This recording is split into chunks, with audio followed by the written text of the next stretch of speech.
ओवैसी के किले को ध्वस्त करेंगी माधवी लता? क्या ओवैसी के गढ़ में कमल खिलाएंगी माधवी लता? क्या मुस्लिमों की ढाल बनेंगी माधवी लता? फ्लावर से फायर बन चुकी माधवी लता का भविष्य। भाईजान के गढ़ में शेरनी की दहाड़। देखिए सिर्फ धर्म ज्ञान पर।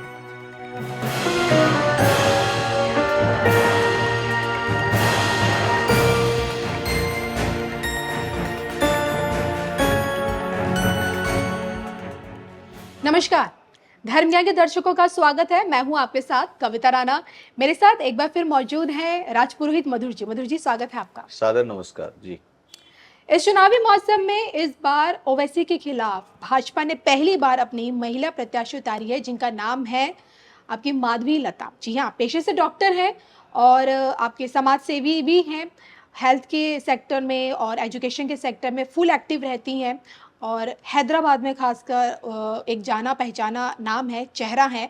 लेकिन ऐसे में सवाल उठता है कि 1984 से हैदराबाद हमेशा से ओवैसी का गढ़ रहा है, क्योंकि यहीं से उनके जो पिता हैं सलमान सलाउद्दीन ओवैसी, उन्होंने जीत का परचम लहराया और तब से लेकर अब तक ओवैसी का परिवार, खुद ओवैसी यहीं से जीतते आ रहे हैं, यहीं से संसद की चौखट पर पहुंचते हैं। और ऐसे में अब की बार ओवैसी को हराने के लिए क्या माधवी लता हैदराबाद में कमल खिला पाने में कामयाब हो पाएगी? जो इस बार अमित शाह ने शक्ति के रूप में ओवैसी को हराने की जो रणनीति बनाई है, क्या उसमें अमित शाह कामयाब हो पाएंगे? आइए इसी पर चर्चा करते हैं। क्या कहती है माधवी लता जी की ग्रह नक्षत्र, उनकी राजनीतिक कुंडली क्या कहती है, बताएं।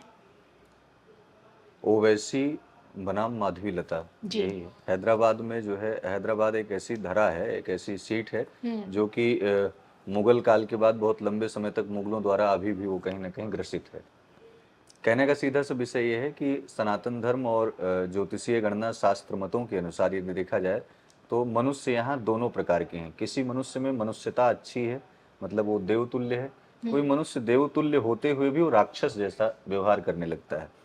इसी धरा पर मनुष्य भी हैं, राक्षस भी हैं। कहने का सीधा सा भाव ये है कि इस बार उन्होंने जो प्रत्याशी वहां पर उतारा है, माधवी लता, एक नारी शक्ति के रूप में, नारी शक्ति के रूप में एक महिला का वहां पर जाना एक चुनावी दृष्टिकोण से ये कहीं ना कहीं बहुत ही कठिन साबित होगा। पुरुषों के सामने महिलाएं तो हमेशा संघर्ष की हैं, लेकिन विजय महिलाओं की ही हुई है। कहीं ना कहीं सत्ता माताओं के ही हाथ में आई है, क्योंकि नारी शक्ति, जैसे राम का भी नाम लिया जाता है तो सीता, कृष्ण का भी नाम लिया जाता है तो राधा कृष्ण, तो आदि तमाम प्रकार से यदि देखा जाए तो हैदराबाद की जनता का प्रेम इस बार जो है माधवी लता के रूप में देखा जा सकता है। अब वहीं पर माधवी लता और ओवैसी दोनों की अगर राशि को देखा जाए तो माधवी माँ से सिंह राशि होगी जी। और सिंह राशि का स्वामी सूर्य। ठीक है। प्रत्येक मानव के जीवन में एक ना एक दिन सूर्योदय होता है। आपने अभी बताया जैसे कि वो पेशे से डॉक्टर भी हैं और तमाम सामाजिक वर्क कार्य करती हैं, तो ये दोनों की शैली है।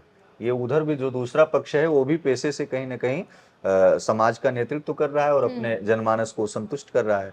तो प्रत्येक मानव कार्यशैली अलग अलग है। किसी की रचनात्मक शैली बहुत अच्छी हो सकती है, हिंदुत्ववादी वाली, किसी की दूसरी शैली हो सकती है, वो और तमाम प्रकार से चीजों में संलिप्त रहते हैं। कहने का सीधा सा विषय ये है कि सिंह राशि, इधर की सिंह राशि और असदुद्दीन ओवैसी, मुझे तो नाम भी पूरा सही से नहीं याद है, असदुद्दीन ओवैसी, हाँ जी। तो वो आ से जो बन रही है वो मेष राशि बन रही है, ए फॉर मेष राशि। तो मेष मतलब होता है एक मेष कहा गया है उसको, हिंदी वर्ड में कहा जाता है भेड़िया। मेष जिसे कहा गया है वो भेड़िया टाइप का एक जानवर, एक जंतु है जिसे मेष का स्वरूप कहा गया है। और उसकी रफ्तार में कहीं ना कहीं थोड़ा सा बदलाव होता ही है।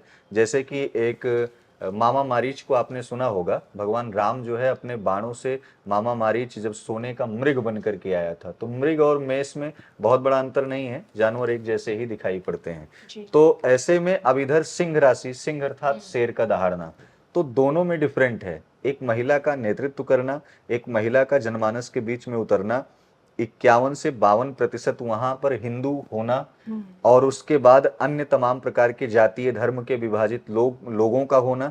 तो ऐसी परिस्थितियों में सत्ता जो वहां हैदराबाद की सत्ता और वहां की जनता जो है, आशा और उम्मीद यही है कि मातृत्व नारी शक्ति का सम्मान करे जी।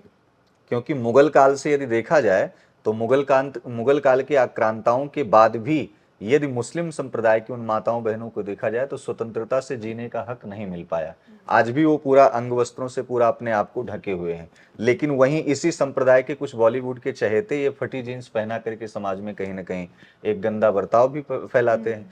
तो उन माताओं को, उन बहनों को ये चीजें दिखाई पड़ रही हैं कि यदि हमारा नेतृत्व करने के लिए किसी नारी शक्ति का आगमन हो रहा है तो उन्हें खुल करके सपोर्ट भी करना चाहिए। तो ऐसे में परिस्थितियां बहुत ज्यादा असामान्य है। मतलब कि एक चुनावी संघर्ष, जो व्यक्ति इतने दिन से उस सीट पर राज करता हुआ आ रहा है, आज एक महिला एक नारी शक्ति बन करके एक नेतृत्व करने के लिए हाथों में शंख चक्र गदा पद्म लेकर के मानो शेरा वाली स्वयं नवरात्र में पहुंचेंगी वहां दहाड़ने के लिए।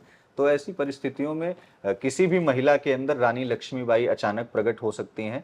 माँ भगवती की कृपा किसी के अंदर प्रकट हो सकती है जो कि समाज को सुधारने की दिशा और दशा को बनाने का काम करती है। तो ऐसे में हैदराबाद सीट के लिए बहुत चुनावी रूप में बहुत ज्यादा संघर्ष रहेगा। लेकिन आशाएं, उम्मीदें यही हैं, ज्योतिषीय गणना यही कहती है कि सिंह राशि की विजय होगी, सिंह का सूर्योदय होगा।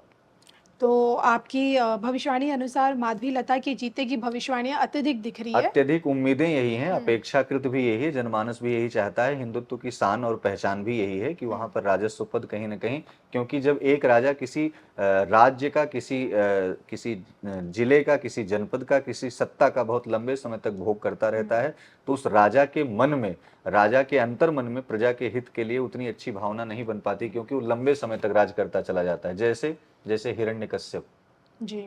तो हिरण्यकश्यप का बेटा आया प्रहलाद, उन्होंने इस चीज को रियलाइज कराया। आप सत्ता पर बैठे हैं, आप भूल जाते हैं कि नीचे बैठी हुई प्रजातंत्र वो सुखी है, कैसी है। जी। तो इसलिए हमेशा नए शासक के रूप में नया कोई न कोई नया व्यक्ति की आवश्यकता होती है। जी चलिए, इसी के साथ मुझे और मधुर जी को, हम दोनों को दीजिए इजाजत। नमस्कार। नमस्कार।